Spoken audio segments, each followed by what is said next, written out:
queria dar as boas-vindas a todos que estão conosco aqui, né, em mais uma sessão da BPVSA. Sou Luciano Agostini, tenho a alegria de estar coordenando essa sessão aqui, né, da Ana Elisa Faria Silva, que é da TV Globo.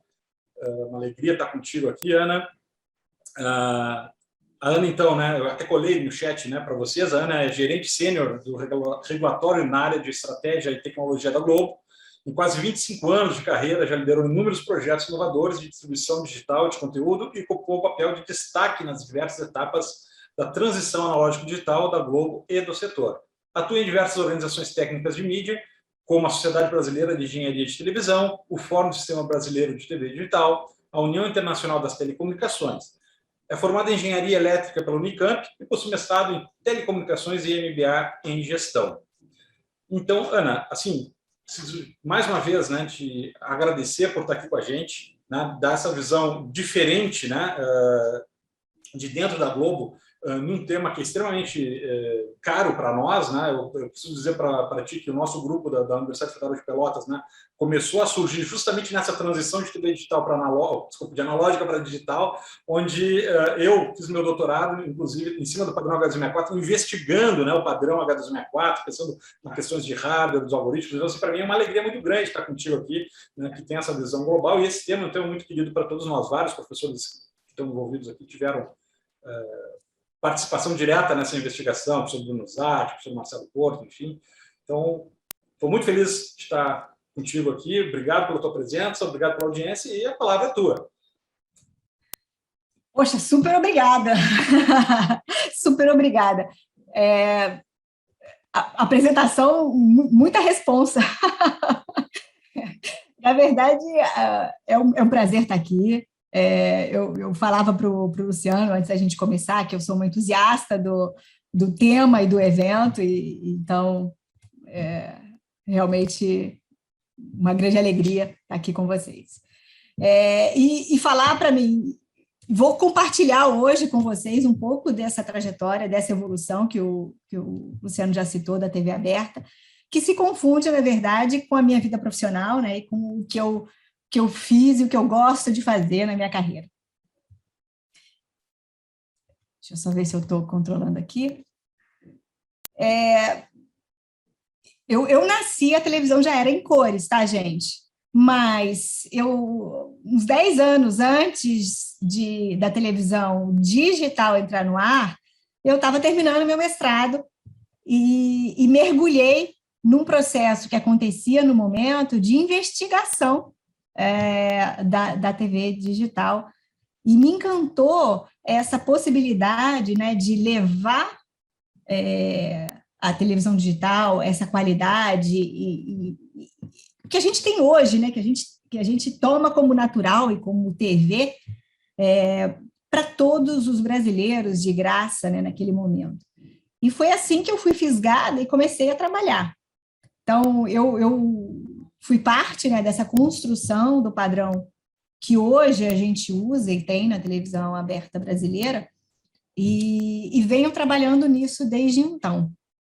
Então, nessa linha do tempo, vocês estão vendo aqui que a gente chama, conceitualmente, essa televisão digital aberta que a gente tem hoje, só para deixar claro, né, gente? Não é streaming, não é Globoplay, não é OTT, não é TV paga, né? É, de fato, a TV gratuita que chega pela antena na casa das pessoas. A gente está na versão 2.0, que a gente chama. Pegando um pouco aqui do conceitual geracional, né, da indústria de celular, de que essa etapa intermediária, ponto 5, ela é compatível com a anterior, né? Você não precisa trocar o aparelho. E a gente sabe que nessa transição para a introdução da TV digital, a gente precisou trocar toda a infraestrutura e comprar televisores novos, né?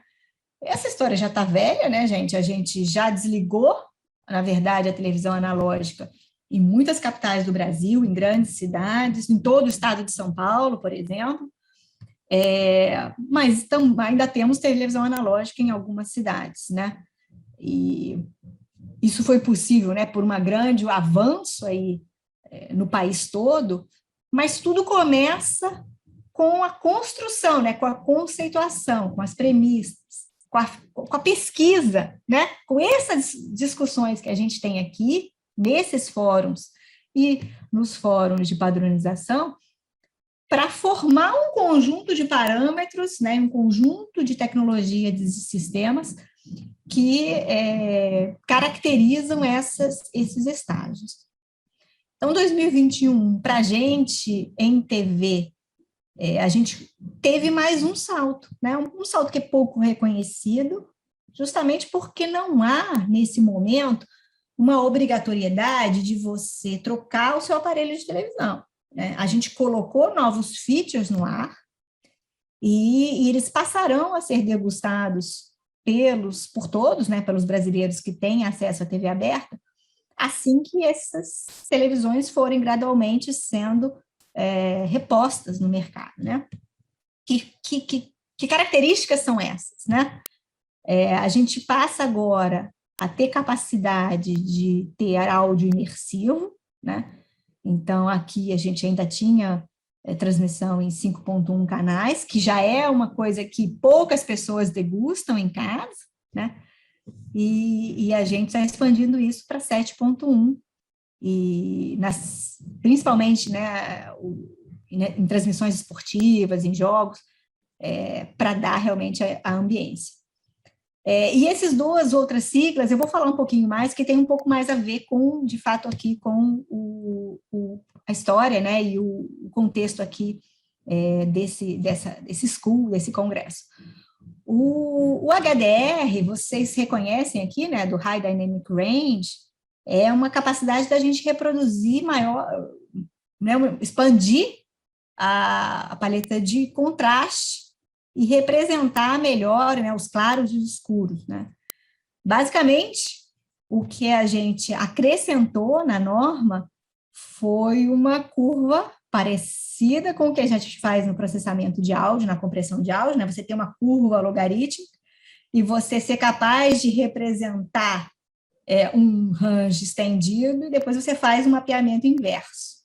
Então, isso permite, de novo, eu vou usar as referências aqui de esporte, de jogo de futebol, porque a gente já se acostumou, assim, jogo no meio da tarde, o sol está batendo em metade do campo e fica um lado estourado, né, e um lado que você não consegue ver quem está jogando, porque está super escuro. Então, isso é porque a gente ainda tem, na nossa transmissão padrão, né, o nível de contraste estándar, né, e essa expansão da nossa capacidade de representar isso, por exemplo, leva a você conseguir, né, ver o claro e o escuro na mesma imagem. Obviamente, isso aqui é uma ilustração, né? Se vocês não têm um monitor HDR em casa, vocês não estão vendo, mas isso aqui só para mostrar o conceito. Todas essas especificações, elas estão disponíveis no site do fórum, então, ao longo da minha apresentação, vocês vão ver aqui várias referências para vocês irem lá, buscar, pesquisar, está aberto, e tem aí a referência.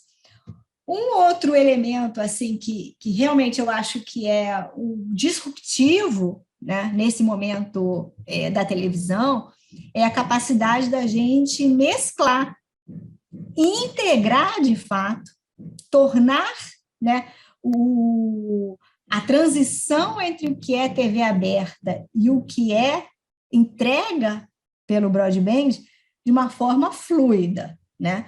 De uma forma que você não precise dar uma aula para o seu colega que não é engenheiro de como é que faz para manusear o controle remoto, né? Você sai desse coisa, você muda de canal, você pega o outro controle, você abre um aplicativo. Não é isso que a gente está falando. A gente está falando aqui, por exemplo, nesse vídeo, que a gente está assistindo o Big Brother, nesse exemplo, e eu estou aqui, eu abro essa janela, e quando eu clico, eu vou voltar aqui o vídeo só para vocês verem o que aconteceu. Quando eu clico, eu selecionei que eu quero ir para ver a câmera da cozinha, né?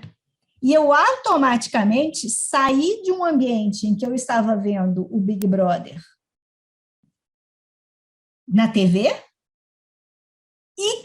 e fui para um ambiente streaming onde eu tenho acesso a um conteúdo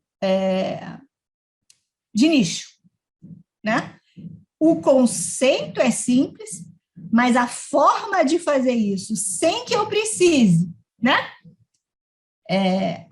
Entrar, abrir o navegador, descobrir qual é o aplicativo que eu preciso para fazer isso, entrar, me logar, né?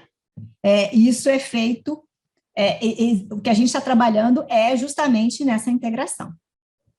Isso é um game changer, a gente acha, né? E essa identificação se dá através aqui desse logo, a tecnologia que está por trás está padronizada, está disponível hoje, né? Se você for nos grandes magazines e pedir TVs que tenham DTV Play, né, elas começam a surgir, elas são linha 20 e 21, então, de fato, ele está saindo dos laboratórios de pesquisa, né, das primeiras implementações internacionais, né, nos laboratórios das grandes marcas, né, e vindo para o ambiente de consumer. Você passa aqui, por exemplo, se você estiver assistindo aqui o programa da nossa afiliada no Rio Grande do Sul, esse programa de culinária, o programa da semana seguinte, ele está disponível. Então, ele fala, Ana, né? Ele me reconhece. Você quer continuar? Você quer ver o próximo programa que vai entrar na grade ou você quer assistir o capítulo da semana que vem? Né? Isso é frictionless, né? A fricção terminou. Porque a hora que termina o programa, eu escolho e eu clico aqui, eu mudei a meu canal de entrada, né? Isso não tem importância, né, para quem está assistindo. Quem está assistindo quer saber a sua experiência, né, o seu consumo. Outra coisa muito legal é que alguns conteúdos estão disponíveis numa resolução, ou são produzidos, são finalizados, são editados, colorizados, e todo o processo de produção, uma resolução maior do que a gente é capaz de exibir hoje. Por que a gente é limitado a essa capacidade de resolução? Porque na televisão aberta, ela é uma televisão para todos, né? A hora que eu mudar a capacidade, a hora que eu mudar o formato de transmissão, eu preciso que todos se adaptem, né? Então, isso existe uma regulação, eu não posso colocar no ar, né? Eu só coloco no ar o que está permitido e padronizado. Mas a gente consegue, através dessas tecnologias aqui do DTV Play, detectar, eu produzi o conteúdo em 4K, né? Todo mundo está recebendo pela TV aberta, né? Se eu detecto que a televisão dele, o display dele é 4K, todo mundo, assim, várias pessoas têm display 4K, né? Mas se for 4K e tiver o DTV Play, ele detecta e automaticamente ele captura sem que você precise fazer nenhum tipo de ação. Ele captura esse conteúdo pela banda larga e te oferece numa resolução melhor. Ou seja, ele vai propiciar que você deguste esse conteúdo na melhor resolução que você está equipado em casa para, né? Se você está equipado para 4K, mas você ainda não tem o DTV Play, a gente não consegue fazer essa entrega, né? Mas à medida em que você tenha esses dois features, né? A ultra alta definição, aqui a gente está falando de resoluções de 4K, e o DTV Play, é possível fazer essa substituição e você aproveitar, né, a resolução que o seu display é capaz de oferecer. E agora eu vou dar um exemplo que eu acho o mais legal.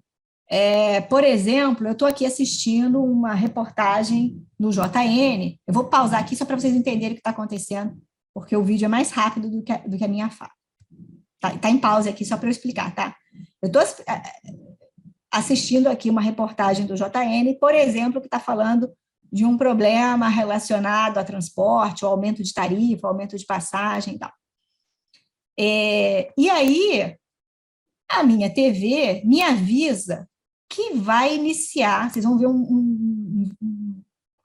uma mensagem aqui no cantinho, tá? A TV me avisa que vai iniciar um jogo que é do meu interesse e que não está passando na TV aberta. Vamos ver.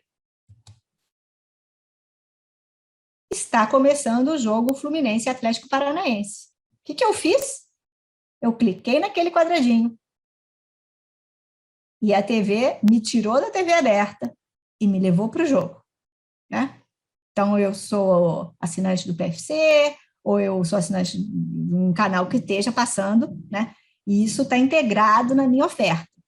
Eu estou fazendo uma integração entre um conteúdo VOD, né, um conteúdo no broadband, com um conteúdo de TV aberta. Então, pronto. E aí terminou o jogo, eu posso voltar a assistir o jornal.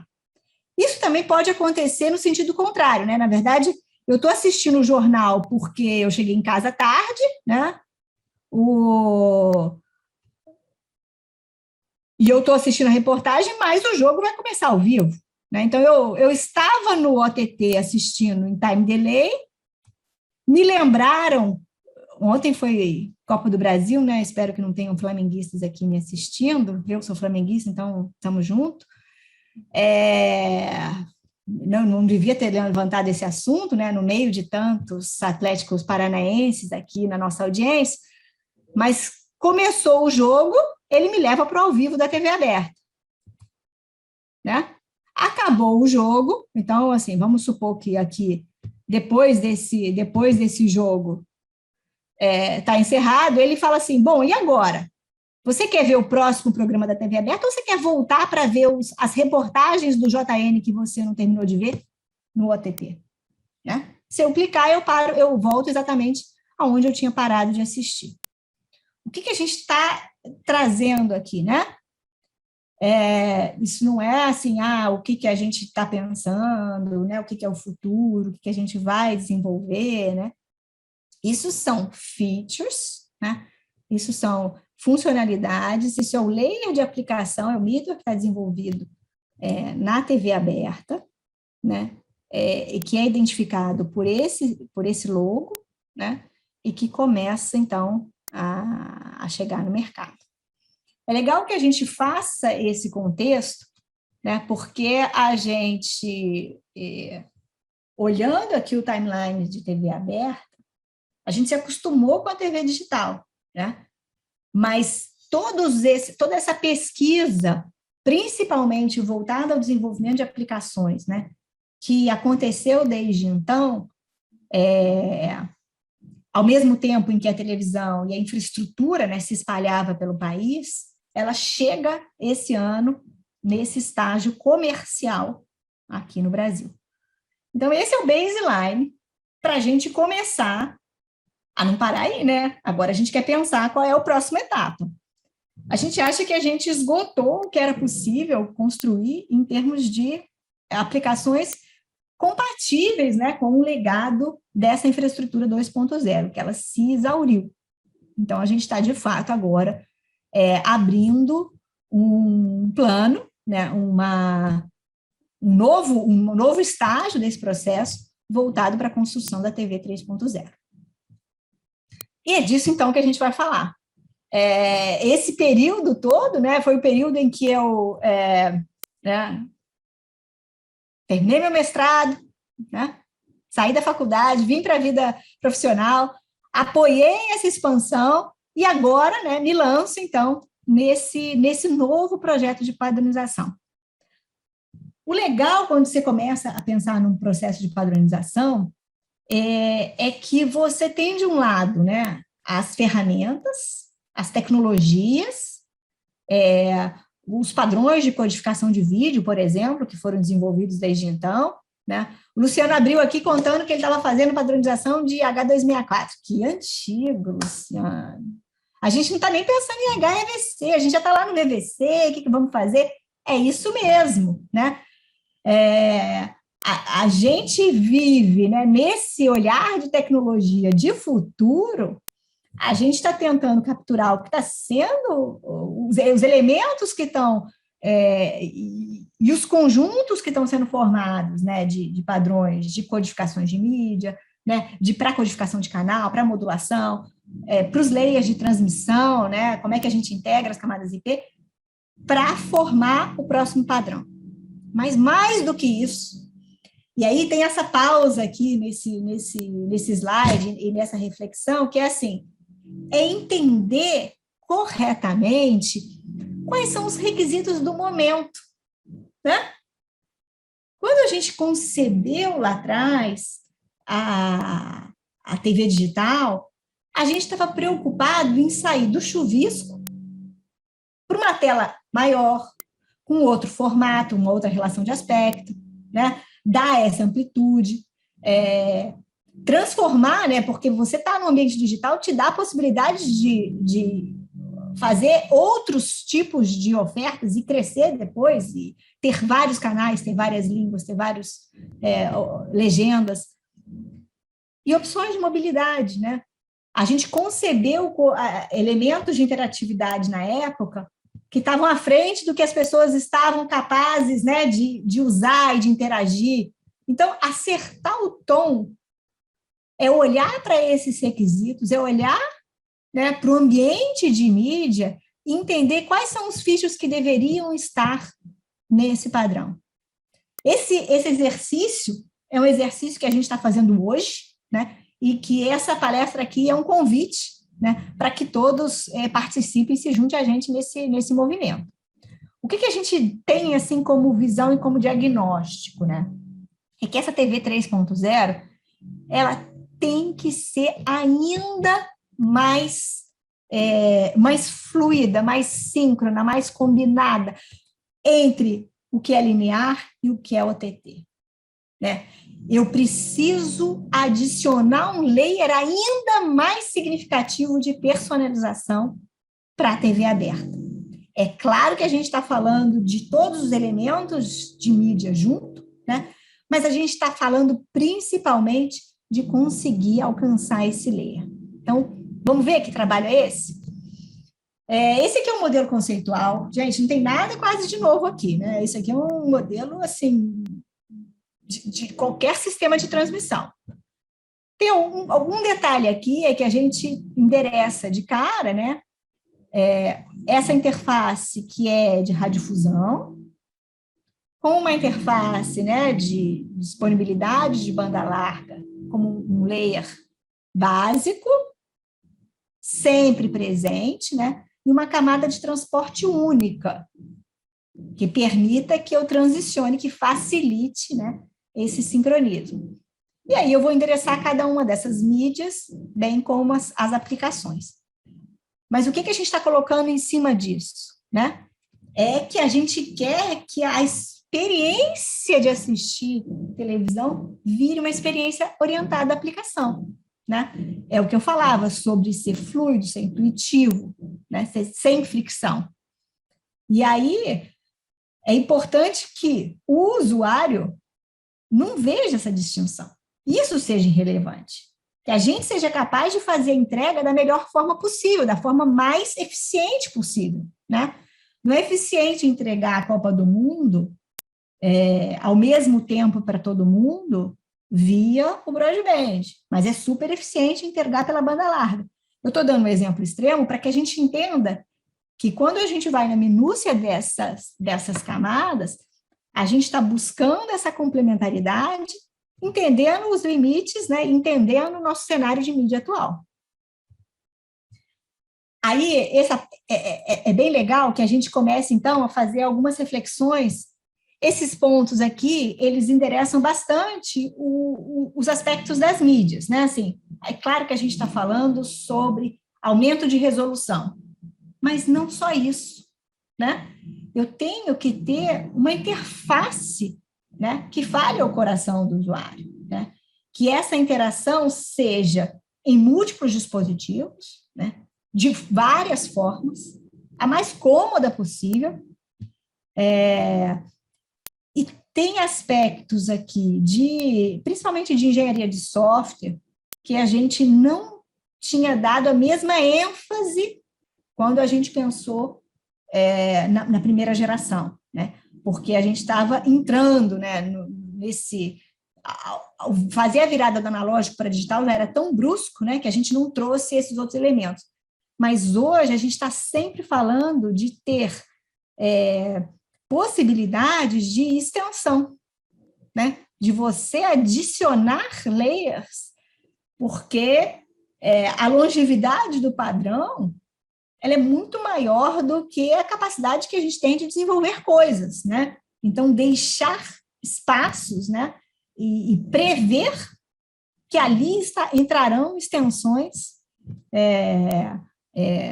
de novos features, né? Por exemplo, talvez a gente não comece com VR, né, com realidade virtual, realidade aumentada, mas ele precisa estar sinalizado de que ali ele pode ter uma extensão, e quando essa extensão tiver, com um aparelho tiver, a gente vai ser capaz de transmitir. Esse aspecto também que está aqui e que se refere à escalabilidade é porque a gente está fazendo um padrão para muitos gostos, né? Para muitas telas, né? Para muitos formatos. Então, essa entrega e a capacidade de, na entrega, responder essa demanda, ela tem que estar pensada como premissa, né, nesse momento de discussão do padrão. Isso aqui é quase um choque, isso aqui é um mockup, tá, gente? Não é para ficar feio assim, não. Mas é para dizer que a experiência de ligar a TV 3.0 é uma experiência diferente, né? Você não vai para o canal. A experiência, ela será baseada em app, né? O canal linear, ele passa a ser um serviço audiovisual entre vários outros. Se eu falasse isso há alguns anos, o pessoal ia achar assim, interna, né? O vídeo é o rei, né? E a gente está meio que colocando de cabeça para baixo, né?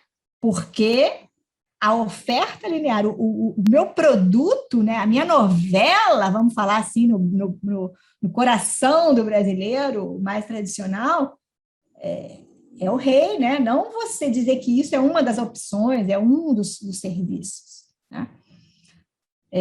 Então, observa como a premissa do desenho, né, influencia, né, em tudo que você depois vai carregar e vai ser capaz de ofertar.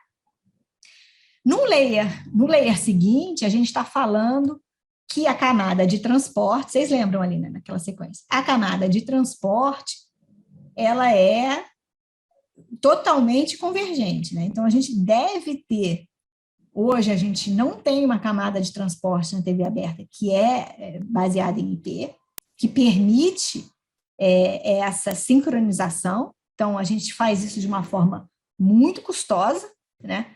E a gente tem como objetivo encontrar esses mecanismos de transporte otimizados para sincronização. E como a gente está, principalmente nesse contexto, né, atual de nova Lei Geral de Proteção de Dados, né, LGPD, claro que ele nasce com essa preocupação de privacidade, e que já tinha, né? Então, assim, quando eu digo que aquele movimento de integração entre o TV digital, entre a entrega aberta e a entrega OTT, ele é fluido, né? Num primeiro momento, eu tive que autorizar que a televisão possa transitar entre esses dois mundos, que eu concordo, né? Por exemplo, que um canal da Globo chame o meu Globoplay, né? Isso sim, porque essa é uma questão de dar, né, o controle dos dados ao usuário. E a gente quer, claro, que essa nova TV se aproprie de todas essas tecnologias de reconhecimento, né, de voz, de imagem, aprendizado de máquina, para que ela consiga ser intuitiva, para que ela consiga usar esses recursos como interface, né, como aprendizado, e para mudar, né, a experiência de consumo.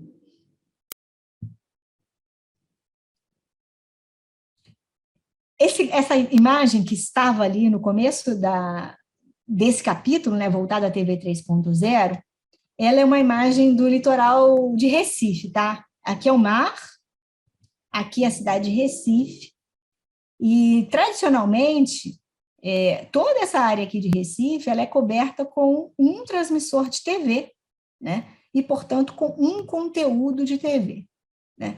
Então, quando a gente sai do layer de transporte e vem para a camada mais baixa, né, um layer agora de modulação, de codificação de canal, a camada de transmissão, a gente também está entendendo que essa segmentação nativa, no layer mais fundamental, né, daquele modelo conceitual, também é interessante.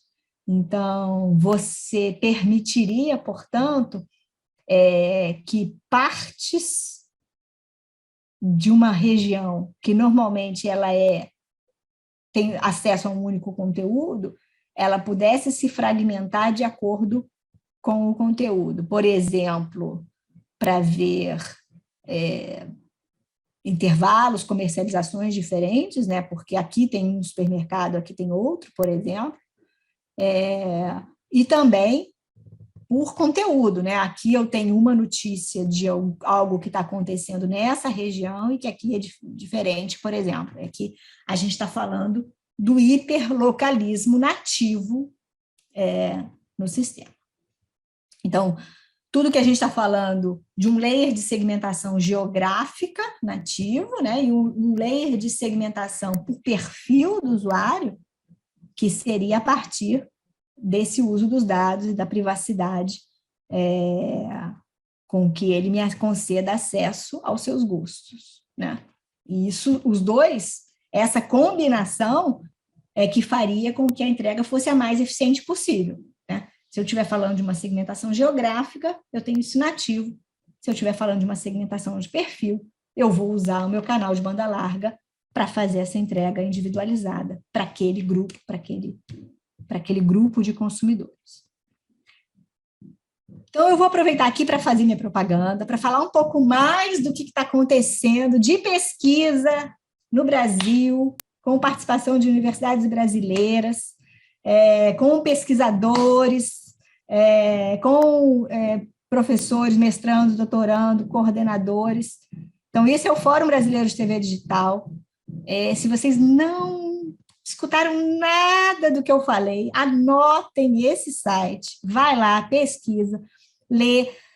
A gente fez um call for proposals muito detalhado, que, na verdade, é uma tradução em tecnologias, né, em descritivo, itemizado, componente por componente, do que são essas tecnologias que a gente está buscando, né?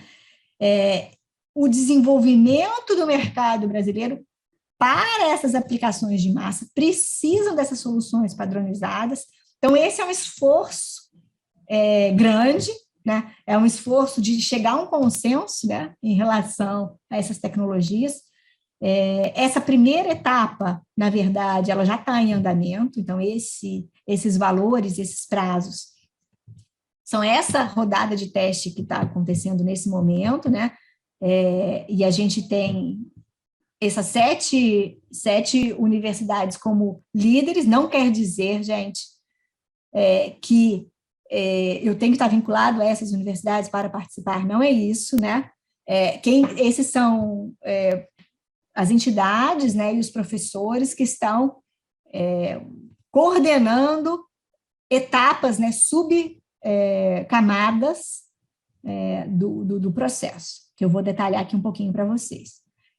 Assim, se você vai lá, por exemplo, para olhar e tá tudo aqui, tá, gente? É nessa página. Se você chega lá, por exemplo, codificação de vídeo, eu peguei um exemplo, tá? Que é um extrato da página. Isso vai ter para codificação de áudio, isso vai ter para emergência, isso vai ter para cada uma das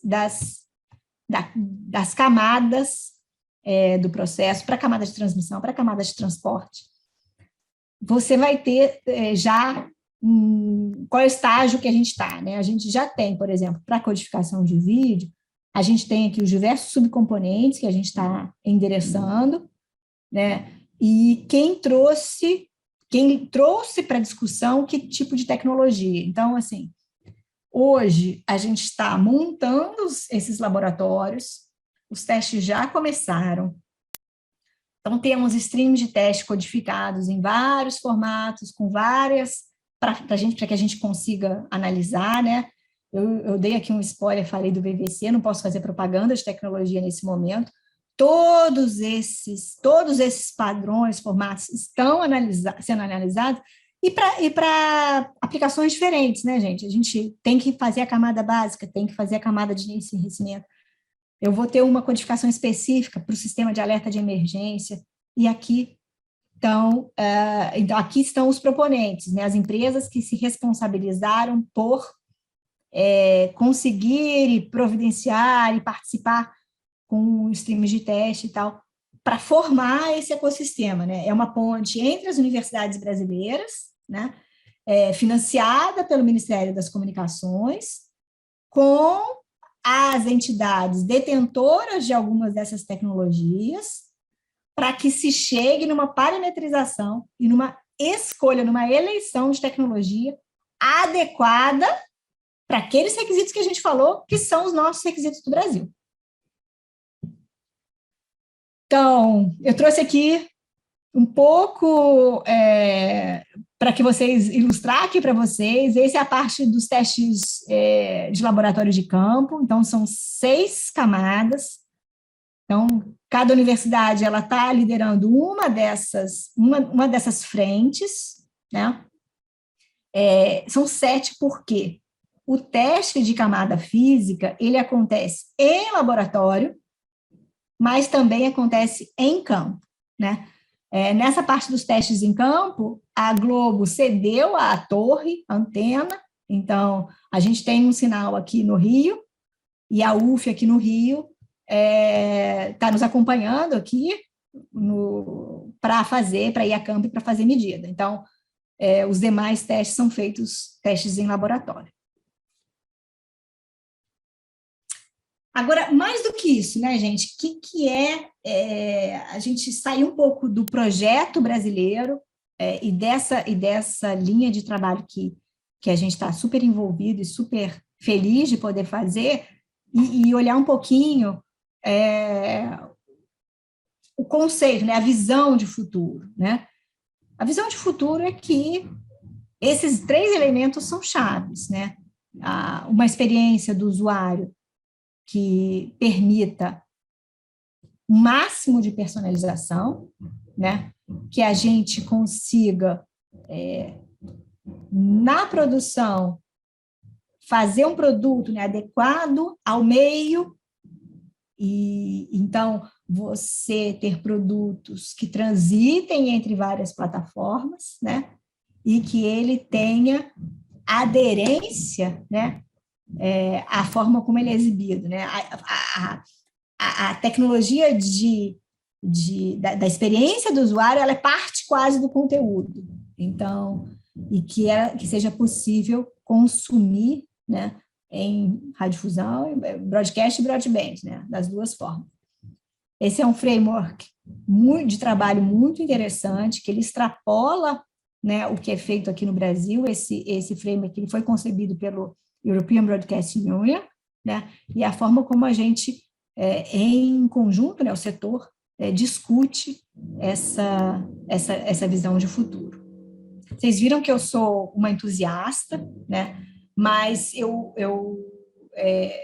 vejo o seguinte, que a história tem mostrado que a tecnologia de mídia, ela influencia mais o nosso ambiente do que o próprio conteúdo que trafega ali dentro, né, individualmente.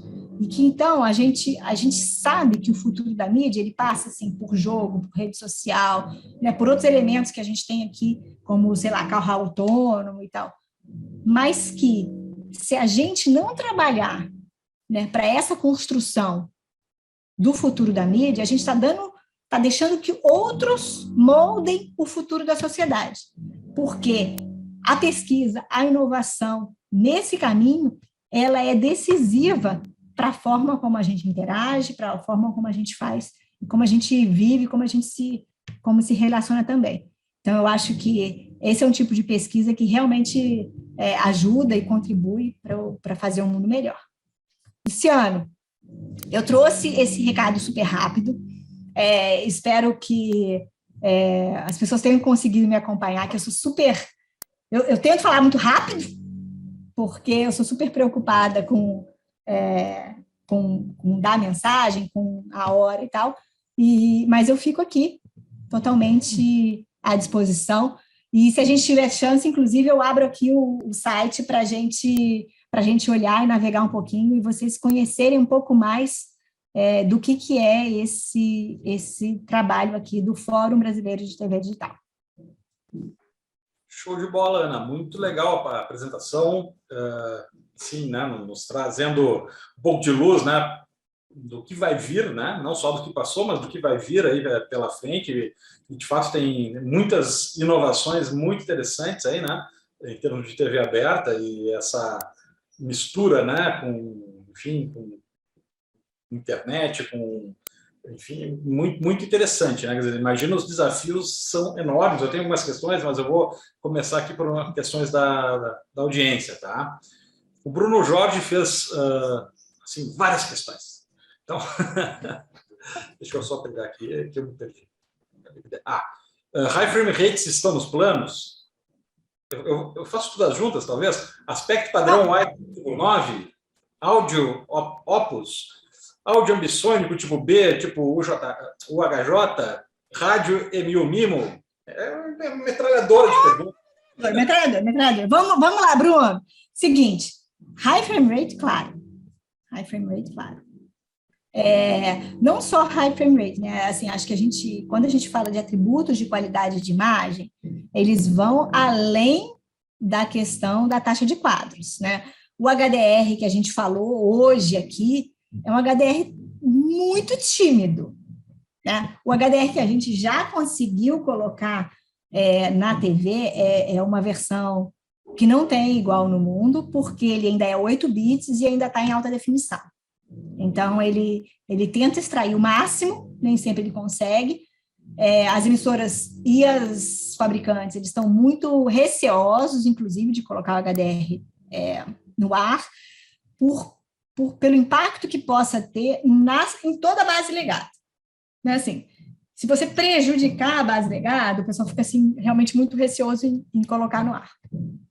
Então, assim, os atributos que a gente vê para essa imagem, a imagem central, a imagem linda, né? O topo de linha, aquele dia que você vai assistir a abertura das Olimpíadas, né?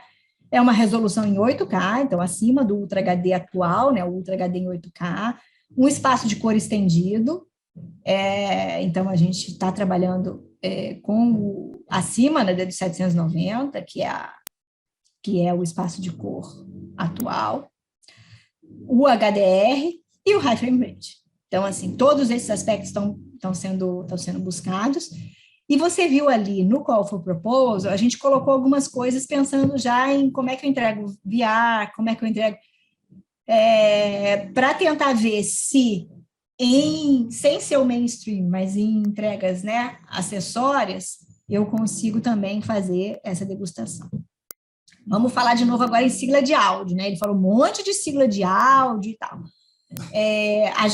Hoje, a gente tem 2 opções de áudio para colocar no padrão atual. Então, eu vou falar aqui, né? Não é propaganda de coisa, mas o Dolby Atmos, né? Que é a versão 7.1 da Dolby. Muita gente tem o Soundbar 7.1. Então, quem tem o Soundbar 7.1, liga na TV aberta, que vai ter produto, vai ter conteúdo, e esse conteúdo principalmente esportivo, né? E o que a gente está pensando para frente aí tem 2 opções, né? Tem as opções baseadas em codificação de objeto, e tem as opções de fazer os canais independentes, aquele 22.2.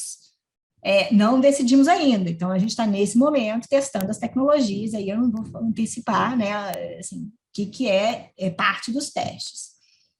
Ele falou de mimo, né, mimo, maimo, estamos super considerando. Bruno, quando eu trouxe ali aquele exemplo de Recife, né, para eu fazer aquela segmentação de cobertura e ter uma taxa minimamente adequada, a gente está falando de múltiplos, sim, emissões e múltiplas, né, recepções, que é o que caracteriza aí o mimo em vez do size, né? Hoje, então, o que é muito legal?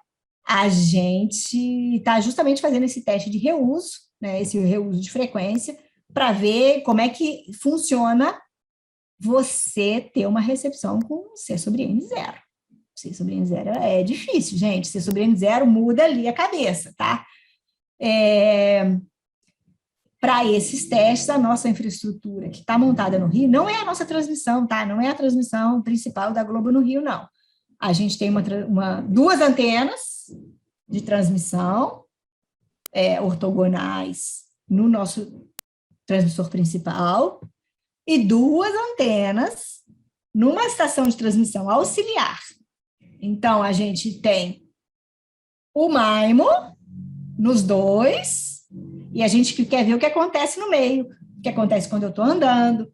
Então, é por isso que, assim, os testes de campo são os mais desgastantes, gente. Tudo dá errado, a antena quebra, chove, a gente não consegue medir e tal. Mas são os mais legais, porque você, de fato, você tem alguns insights ali de como é que é o acesso, de fato, né, ao sinal. Como é que a pessoa vai experimentar e que capacidade, né, que taxa de bits realmente está chegando ali na casa da pessoa. Então, assim, Bruno, você é a pessoa que tem que ler o nosso Call for Proposal, porque você vai ver que está tudo lá. E se a gente esqueceu alguma coisa, fala com a gente, entra no barco, tamo junto. Show de bola, obrigado, Ana. E fazer um comentário, que estava dando uma olhada, né, nos comentários, então tem, né, a Carla Pagliari mandando um abraço aí, né? Um beijo para Carla, querida! Nossa amigona aí, abraço, Carla, muito bom te ter por aqui. Temos a Vanessa também, depois fazer uma pergunta da Vanessa Testoni, da Samsung, também abraço, Vanessa, legal te ver por aqui. Dizer que o Pablo compartilhou conosco aqui, né, o endereço aí do Fórum SPTVD. Perfeito! Que estava aqui na apresentação. Obrigado, Pablo. Legal. E sobre futebol, acho que é um assunto que a gente não devia tocar, né? Porque aqui Concordo. Eu fui muito infeliz a data dessa palestra, principalmente sendo flamenguista aqui no meio dos flamenguista, tá ruim para flamenguista, tá ruim para gremista, que nem eu, e tá ruim para o pessoal que torce o Brasil de Pelotas, que é o principal time aqui da cidade, né, que está sendo rebaixado para a Série C, né? Tipo assim, tá ruim para todo mundo. Para quem tá bom, prefere que não se manifeste, né? Deixa eu seguir adiante aqui, vários parabéns, eu vou voltar às perguntas, mas enfim, vou dar uma misturada aqui, né? A Carla aqui tem uma pergunta. Você já tem feedback dos usuários que estão recebendo a NextGen TV nos Estados Unidos e Coreia do Sul? Carla, obrigada. Tudo bem? Olha, a Carla foi super parceira na primeira geração. Estamos sentindo sua falta, Carla, no processo. A Carla traz um outro elemento aqui que a gente não falou e que é ótimo que eu tenho a oportunidade de conversar com vocês. Esse movimento de TV 3.0, ele está acontecendo aqui no Brasil, né? Esse movimento hoje ele está estruturado e ele é coordenado pelo Fórum Brasileiro de TV Digital, como eu falei, mas ele é um movimento que tem diversas vertentes, né? A Carla, super antenada, citou aí um pouco do que está acontecendo fora do Brasil. Quem está mais adiantado nessa frente é justamente os americanos, e usando essa tecnologia coreana, né? Então, por isso ela citou esses dois mercados. Hoje, nos Estados Unidos, eles têm TV, o que eles chamam Next Gen, né? Da próxima geração, em 40 mercados, e estão fazendo testes pilotos. Eles têm um problema muito sério lá, tá? Que eu espero que a gente consiga, de alguma forma, equacionar melhor aqui no Brasil. as faixas de frequências disponíveis para a TV aberta nos Estados Unidos, eles foram muito reduzidas. Então, isso coloca um desafio a mais para eles. Porque para introduzir uma nova geração, você terá, né, que fazer mais ou menos o que a gente fez aqui. A gente tinha canais analógico e digital lado a lado, até que a gente pôde, e ainda tem um caminho pela frente nas cidades menores, desligar os sinais analógicos, né? Nesses espaços que a gente desligou o sinal analógico, a gente liga a TV 3.0 e desliga a antiga. E esse é um movimento de evolução de tecnologia e de evolução da infraestrutura, porque senão você fica limitado pela infraestrutura e não consegue, por exemplo, aplicar tudo isso que a gente está pensando, né, vislumbrando para o sistema. E aí, Carla, respondendo a sua pergunta, o que está acontecendo nos Estados Unidos? O pessoal desligou o analógico e dedicou esse espectro para outra aplicação. O que o pessoal teve que fazer? Combina 2 canais em um, para livrar um canal para tentar colocar a tecnologia nova. Então, isso está demandando um rearranjo dos canais e que tem atrapalhado um pouco que as novas funcionalidades possam, de fato, mostrar todo o seu potencial. Os primeiros resultados, Carlos, assim, são super positivos, mas eles ainda estão limitados em features que eles realmente estão conseguindo desenvolver, porque eles estão colocando a infraestrutura, mas ainda numa versão muito limitada. Porque imagina, 2 novos canais compartilhando o mesmo espectro, limita a máxima taxa que é possível oferecer, por exemplo, né? E limita uma série de features. A gente espera que eles tenham sucesso, e é ótimo porque a gente está de olho, né, sim, nessas experiências para aprender, né, e para tentar não repetir os mesmos erros, né? A gente vai errar, mas não, por favor, né, não erros conhecidos. Aproveitando que eu estou falando de próxima geração, esse olhar para o mundo, né, a gente tem próxima geração sendo considerada, né, no Japão, na China e na Europa, né? A TV do Japão, ela está muito focada em alta qualidade e ela tem começado pela distribuição via satélite.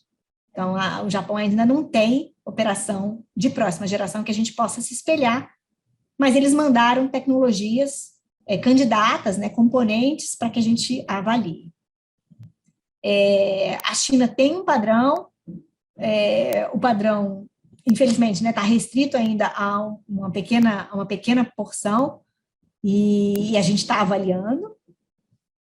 A diferença muito significativa no padrão chinês também na camada no layers de transmissão, principalmente, né, que é específico deles. E a Europa optou por uma solução bastante interessante, que é o que eles chamam de 5G Broadcast. É 5G? Como é que é isso? Espera aí, isso me interessou. É um 5G diferente, tá, gente? É um 5G baseado, não é baseado no New Radio, é baseado no LTE, então e ele foi otimizado para ter ciclos longos, que é uma característica da transmissão de TV, otimizado para funcionar sem um canal de retorno, né? Então ele tem várias características ali. Por isso ele não é o mais eficiente, se a gente pensar em EB sobre M0, pensar em eficiência de bit, né, por bit por hertz, mas ele busca a máxima compatibilidade com a banda larga móvel, né? Então é um outro feature, é um outro atributo, e ele também está sendo considerado como uma das tecnologias candidatas aqui no Brasil. Show de bola. Carla agradeceu, mandou um abraço, disse que está com saudades. Vamos parar a palestra aqui, vamos ficar batendo papo sobre as velhas amizades. A gente se encontra virtualmente, está tão difícil de se encontrar presencialmente, né, nesses tempos. Bom, a gente verdade. O Iago fez 2 perguntas que eu vou ler na sequência, tá? Ele diz assim, o SBTVD atual já previa uma interatividade entre os usuários e as emissoras, mas isso acabou nunca se concretizando em larga escala. Por que você acha que isso aconteceu? E, em sequência, qual é a perspectiva realista de que essas novas propostas de interatividade que você acabou de apresentar sejam adotadas em larga escala nos próximos anos? Olha, essa pesquisa, aquela doída, tá? Assim, principalmente para quem acompanhou o processo, eu acho que esse é um ponto que a gente não conseguiu transformar uma tecnologia tão legal, tá? Assim, o Ginga nasceu ali, principalmente no laboratório, né? Aqui na PUC Rio e na UFPB, lá em João Pessoa, né? E a gente não conseguiu, de fato, transformar isso num sucesso para o público, né? Num sucesso de consumo, de degustação e tal. Essa é uma das coisas que a gente realmente reflete, tá? Eu vou dar uma opinião, uma visão muito, muito pessoal, né? E como é pessoal essa conversa aqui, né? Porque eu sempre falo em primeira pessoa quando eu olho esse legado da televisão e tudo que a gente viveu. Eu acho que a gente não conseguiu traduzir o feature para o negócio, né? Acho que ficou muito restrito ali em tecnologia e não virou, de fato, produto, né? Não foi explorado pela indústria criativa de uma forma que fosse fácil de consumir. Então, acho que a gente tinha uma tecnologia antes da demanda, do consumo e tal. E acho também que, fazendo meia-culpa aqui, é um pouco de ter uma cabeça muito tradicional de indústria de radiodifusão e não ter uma visão de, pô, vamos inovar, vamos provocar, vamos mudar um pouco a forma como a gente interage, como a gente se relaciona com o nosso público. Mas na medida em que a gente está vendo a transformação dos hábitos de consumo, a capacidade, né, e o grau de, digamos assim, de digitalização, mas assim, o grau de facilidade com que as pessoas hoje, né, interagem com as suas telas, no plural, né, porque são muitas, criou ali um ambiente que já tem uma linguagem diferente, né, um passivo possível, né, de ser explorado. Então, eu acho que a gente não vai bastar que a gente faça de novo a tecnologia correta, né? A gente tem que achar essa integração entre o produto, né, e o que está, de fato, disponível na casa das pessoas para que seja uma oferta atraente. E é por isso que eu fiz questão de citar, ao longo da minha apresentação e da minha fala, fazer vários exemplos, né? Porque aqueles exemplos parecem ser coisas que fazem sentido para a gente no consumo.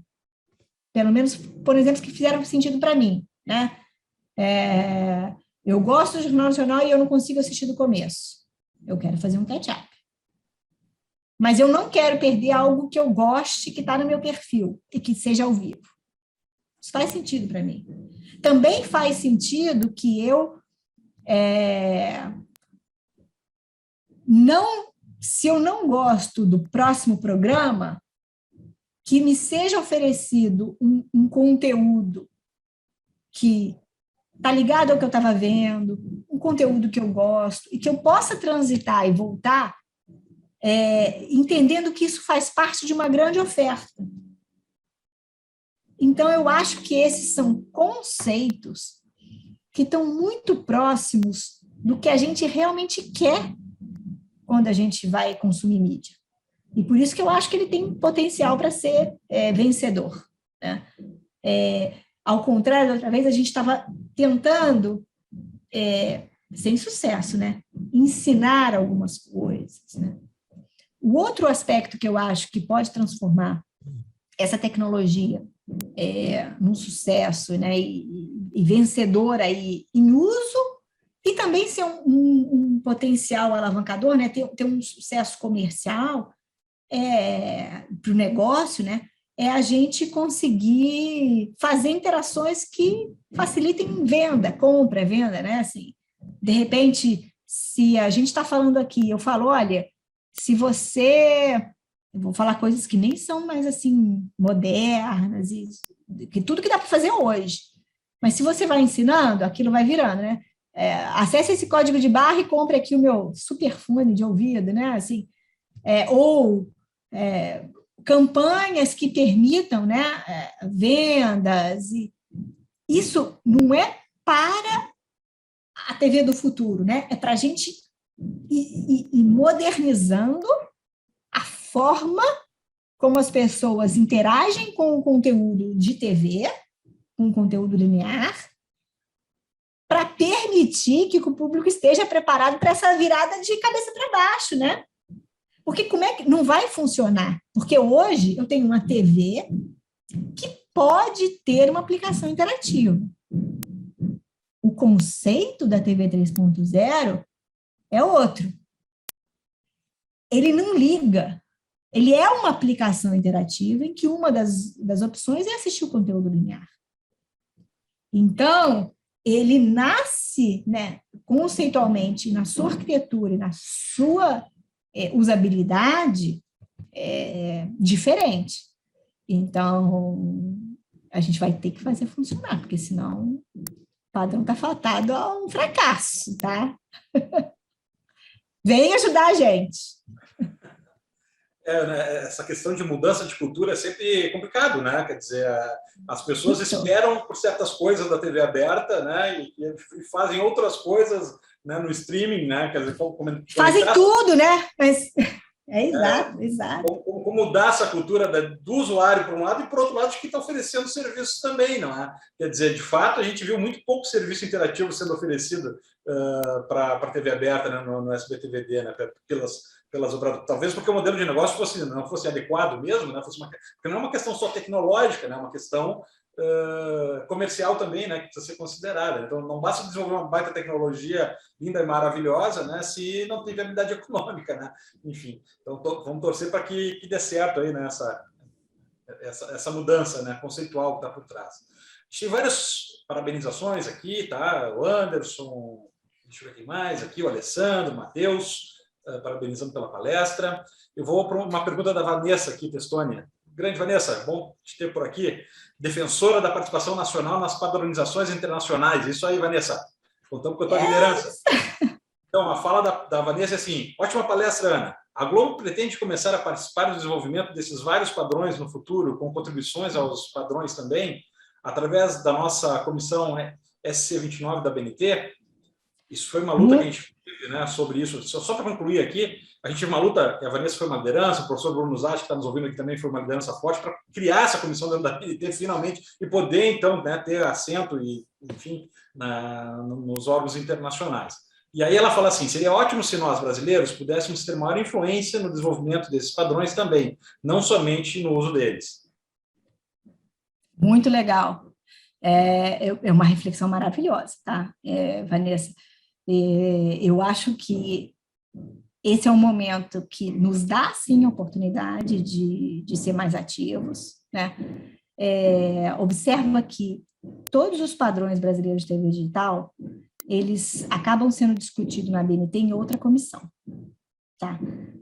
A gente tem uma comissão de estudos especiais, que é a CB40, que trata desses estudos de TV digital.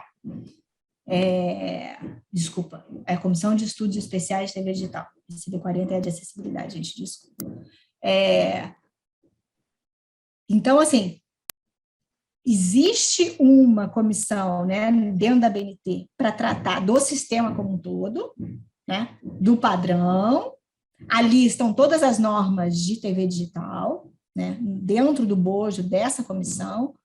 Hoje a gente tem os padrões da TV Digital 2.0 e o da 2,5 como normas da BNT. Tá? Eu acho que o trabalho da comissão da SC29 vai além, né? Porque seria a gente pegar esses padrões de vídeo e tentar ver se a gente tem alguma propriedade intelectual associada a ele, ou a forma como a gente usa, né? Ou né, de fato, alguma parametrização que a gente faça e tal. Eu acho que há espaço para isso, né? Eu acho que o trabalho hoje que está sendo desenvolvido é uma primeira etapa, né, é um layer de aculturamento, é um espaço, né, que esses pesquisadores que foram envolvidos têm para tomar conhecimento da tecnologia em si, né, poder mexer, né, poder vivenciar esses diversos codecs à luz da explicação que a gente, da aplicação que se destina, e dali nascerem coisas bacanas, né? Vanessa, infelizmente, assim, para a sua pergunta, eu não consigo, eu não vejo que seja o objetivo do trabalho, entendeu? Porque o objetivo do trabalho é a construção dessas normas dentro da Comissão de Estudos Especiais de TV Digital. Mas eu acho que é onde a gente abre o espaço, porque ali vai ser sendo discutido cada um desses padrões, entendeu? E eu sou uma entusiasta, eu fui a presidente da Comissão de Estudos Especiais de TV Digital da ABNT por, sei lá, quase 7, 8 anos. Eu continuo envolvida em padronização, então eu entendo e defendo, né, o valor do padrão, e o valor para sistemas de comunicação de massa é a única forma da gente disciplinar o mercado, é a única forma da gente conseguir ganhos de escala. Então, conte com a gente.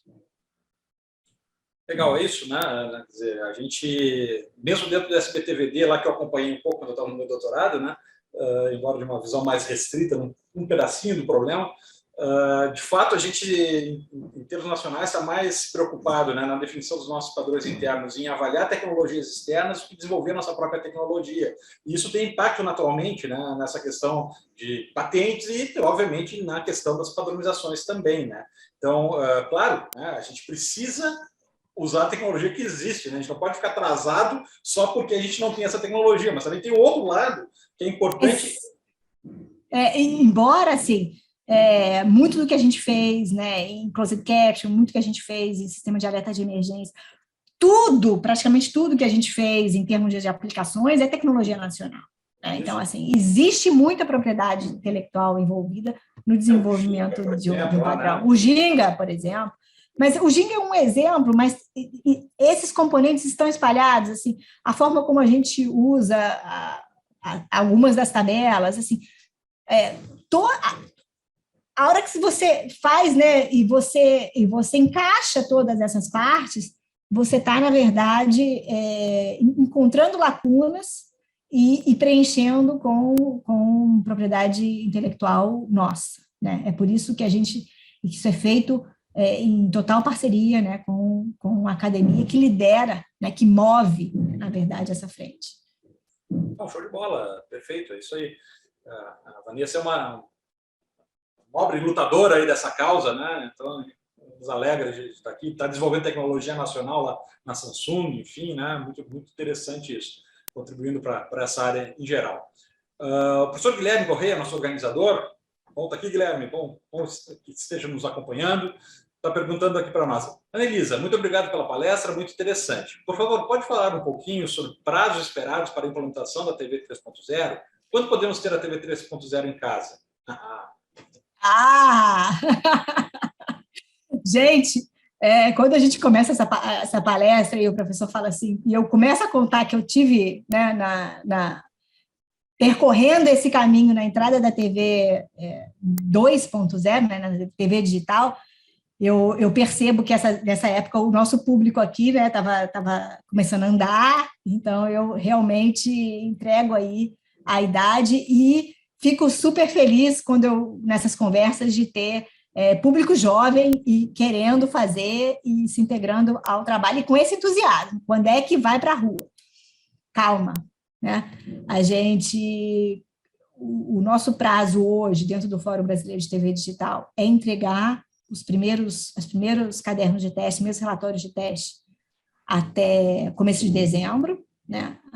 Prazo é apertado, 3 de dezembro.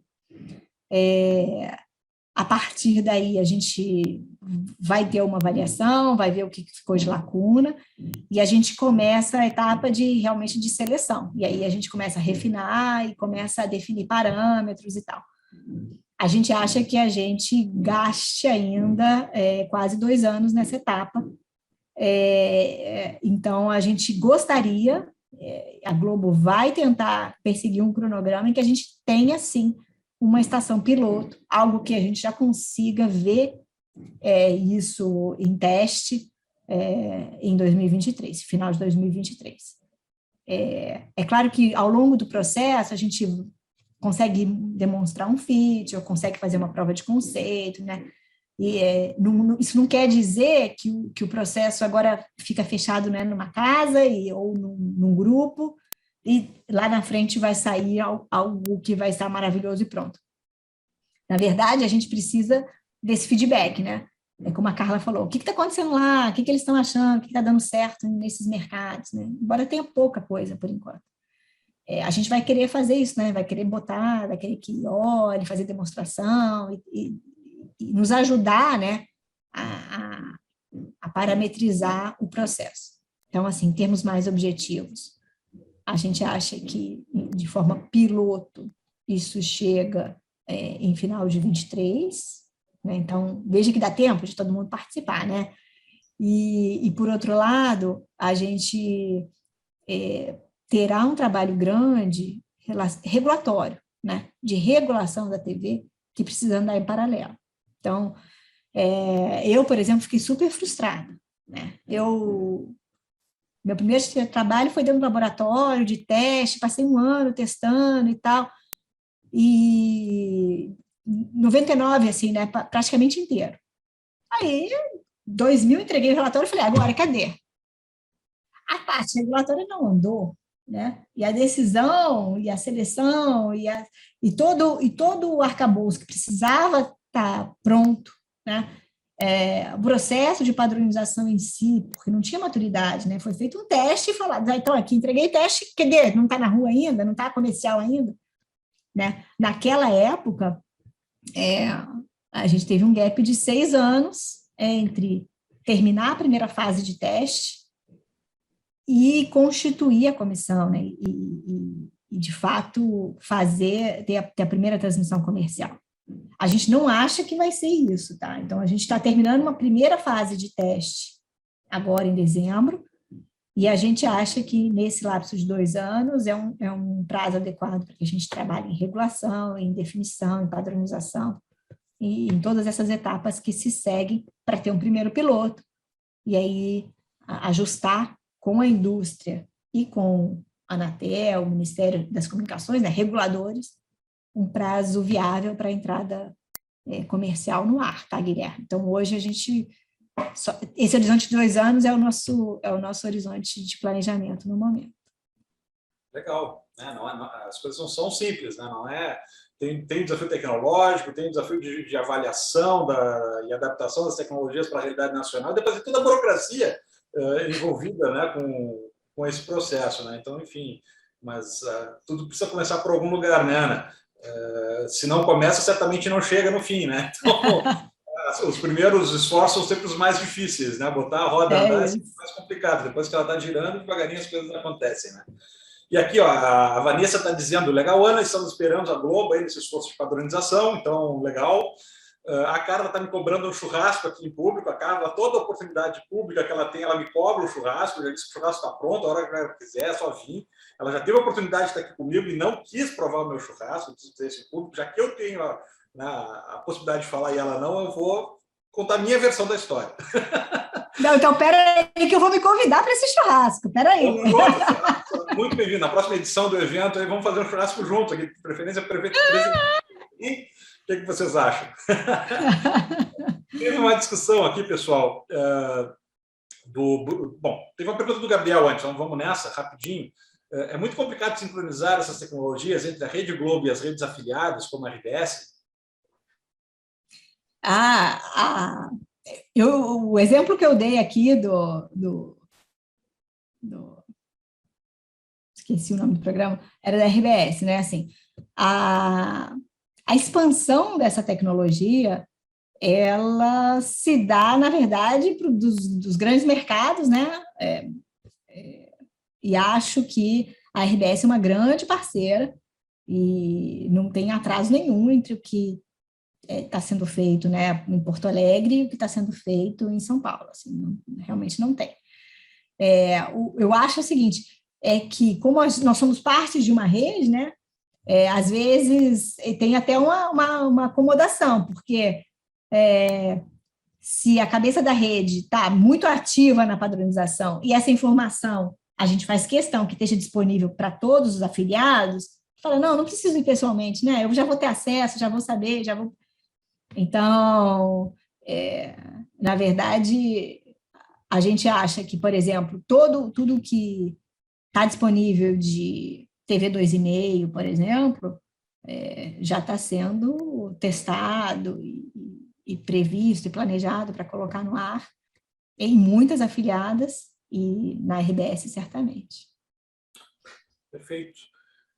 O Bruno fez alguns comentários aqui que eu vou simplificar, né? Ele está dizendo, por que não estou considerando, em outras palavras, isso, né? Tecnologias abertas, né? Como a V1, como, né? Codex Opus, enfim, né? A Vanessa já deu uma resposta aqui para ele no chat, dizendo que estava aberto para todo mundo propor, ninguém propôs, então, por enquanto, por isso que não está sendo avaliado. Acho que é mais ou menos... Vanessa, é isso. E a gente faz a descrição e fala assim, poxa, vai chegar, né? Vai vir. E não apareceu. E não apareceu assim também, por exemplo. Não teve nenhuma universidade que falou assim, olha, eu acho que isso aqui dá caldo, vamos testar, vamos investir no aberto. Então, assim, de um lado, né, a gente desenhou apenas os requisitos, né? E de outro, a gente não recebeu essa aposta. Então, eu acho que isso é até um pouco frustrante, e a gente achou que, por exemplo, a academia pudesse ser esse elemento de provocação e de contribuição no processo com uma dessas alternativas, né? Uhum. Perfeito, é isso, né? Quer dizer, não dá para avaliar o que não foi proposto, né? É isso. Deixa eu ver o que mais aqui. Bom, a Kate também fez um comentário aqui sobre essa questão da nossa dependência tecnológica, né, com o exterior, mas, enfim, faz parte do processo. Eu vou fechar aqui uma última pergunta, que já está estourando o nosso prazo. Ela foi extremamente curtinha, né, na apresentação dela, a gente ficou conversando aqui, mas eu acho que esse tipo de apresentação é o mais interessante. Joga a provocação e deixa a plateia reagir, né? E quando a plateia reagiu, significa que funcionou a provocação, né? Então, acho que foi muito interessante. O Altamir Suzin, que também estava liderando o grupo lá da URGS, né, quando eu estava fazendo meu doutorado, né, sobre essa questão do H264, né, velho, né, falou que ia ter uma velha, não é a barba branca, que tem algum significado nesse processo. Bom, então, Suzin disse o seguinte: houve uma esperança de que o programa de TV digital nos colocasse como parceiros de um país estrangeiro para os próximos passos da TV digital. Infelizmente, foi abandonado. O bom resultado é um pessoal competente na área. A interatividade foi uma intenção sem resultados práticos. Foi um comentário só, na verdade, era uma pergunta, mas é isso. Não sei se você quer comentar alguma coisa. Eu acho que assim, que a gente, de novo, né, está tentando construir esse legado, um legado em que a gente cria um espaço de pesquisa, que a gente consiga financiar a pesquisa, que a gente traga os temas e as demandas e a visão, né, de evolução da TV para ser debatida no mundo acadêmico e que a gente possa juntos, né, encontrar essas respostas, encontrar esses caminhos, encontrar essas tecnologias, né, que são a melhor resposta ao que a gente tem como visão de futuro. Então, acho que ele está certo em dizer que esse legado de pesquisa é importante, e é entendendo isso que a gente está construindo o caminho também dessa forma, né? Então, queremos de tudo, né, deixar aqui, sim, aberto o convite a que mais pessoas, mais pesquisadores se interessem e participem desse processo. Perfeito, Ana. Depois, aqui no final do bate-papo, o churrasco que eu prometi que virou assunto, né? Todo mundo está se candidatando, mas, Vanessa, eu diria o seguinte: vai ser uma alegria enorme te ter junto aqui. Tu, a Carla, a Ana, no churrasco com a gente aqui, ia ser maravilhoso. Tá prometido, tá em público aqui registrado, né? O convite. O Guilherme já está sugerindo fazer um churrasco de, né, pelo que ele está dizendo aqui, em questão da inflação, deve estar sugerindo fazer um churrasco de pata de galinha, né? Não, Guilherme, não vai ser de pata de galinha, vai ser um churrasco bom, tá? Mas não preciso comprar uma fazenda, como estão sugerindo aqui. Bom, então, pessoal, assim, gostaria de agradecer muito, de novo, né, a presença de todos, né, especialmente a presença da Ana, mandar um abraço carinhoso a todos que estão nos escutando aqui, que contribuíram, que fizeram essa discussão tão interessante, tão leve, tão gostosa, né? Dizer que agora a gente vai ter um intervalinho, né, e às 15 horas a gente começa de novo a programação, né, com a palestra da Mariana Afonso, da Netflix, The Journey Towards Better Video Compression VOD Streaming. Muito interessante a palestra também, todos convidados. E antes de me despedir da Ana e de todos, queria passar mais uma vez a palavra para a Ana aí para as suas considerações finais. Obrigada, Luciano, obrigada pelo convite. Eu acho que eu já fiz assim o meu convite também, né, em resposta a essa minha oportunidade que foi dada aqui no evento. E então deixo aberto o espaço e queria dizer que eu fiquei super impressionada, impactada aqui como é que a gente movimentou o chat hoje. Então agradecer aí a participação e a audiência de todos nessa tarde. Perfeito, é isso, né? Estamos com 94 assistentes aqui, funcionou a provocação, foi uma palestra super interessante. É muito bom a gente, quando promove esses eventos da academia, se aproximar das empresas e tentar ter essa visão que é complementar àquela visão que a gente tem, né? Que, tipicamente é uma visão mais técnica, mais reducionista do ponto de vista de contribuição, inovação científica, etc. Né? Mas essas conexões com o mundo real são extremamente importantes para quem está na academia, né? Então, obrigado pelas provocações, Ana, obrigado pela atualização que tu nos trouxe sobre o que está acontecendo em termos de TV 3.0 no Brasil. Essa visão tua, enfim, de dentro da Globo é fundamental para nós. E espero que a gente possa se encontrar virtualmente ou presencialmente, preferencialmente, né, em outros momentos. Foi muito legal a tua palestra, o pessoal vários estão agradecendo aqui no chat e te parabenizando. Pessoal, então, até às 15 horas, com a próxima palestra da Netflix. Todos convidados. Abraço e até mais.